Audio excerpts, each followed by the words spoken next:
Libo-libong buhay na ang kinitil ng girian ng Israeli forces at grupong Hamas sa loob ng maraming dekada.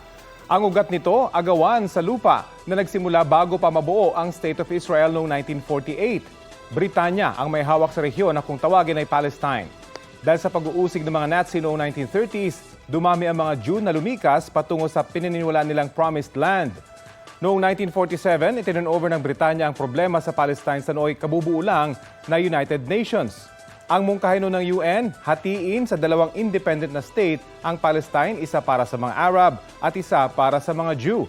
Nang magdeklara ng independence ang Israel noong 1948, sumiklab ang Arab-Israeli War. Nagresulta yan sa pag-okupa ng Israel ng ilang bahagi na hawak dapat ng mga Palestinian.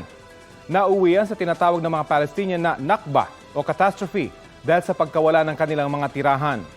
1967, inokupahan ng Israel ang mga nalalabing teritoryo na West Bank at ang Gaza Strip. Noong 1974, kinilala ng UN General Assembly ang karapatan ng mga Palestinian sa self-determination o pagkakaroon ng sariling bansa. 1988, binuo ang State of Palestine. Kinilala man ng Israel at Palestine ang isa't isa sa pagpirma ng Oslo Accords noong 1993. Hindi pa rin naresolba ang iba pang issue sa pagitan nila. Kabilang dyan ang mga settlement na itinayo ng Israel sa lupang sakop ng Palestine.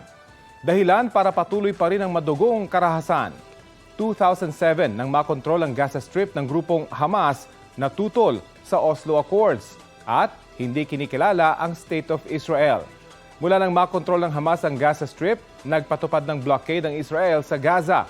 Ang blockade ang isa sa mga dahilan ng pag-atake ng Hamas na hindi na raw matiis ang hindi pagkilala ng Israel sa kanilang mga karapatan.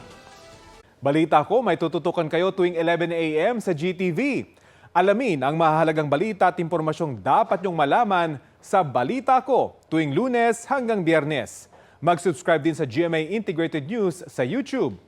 Sa mga kapuso abroad, maaari po kaming masubaybayan sa GMA Pinoy TV at www.gmanews.tv.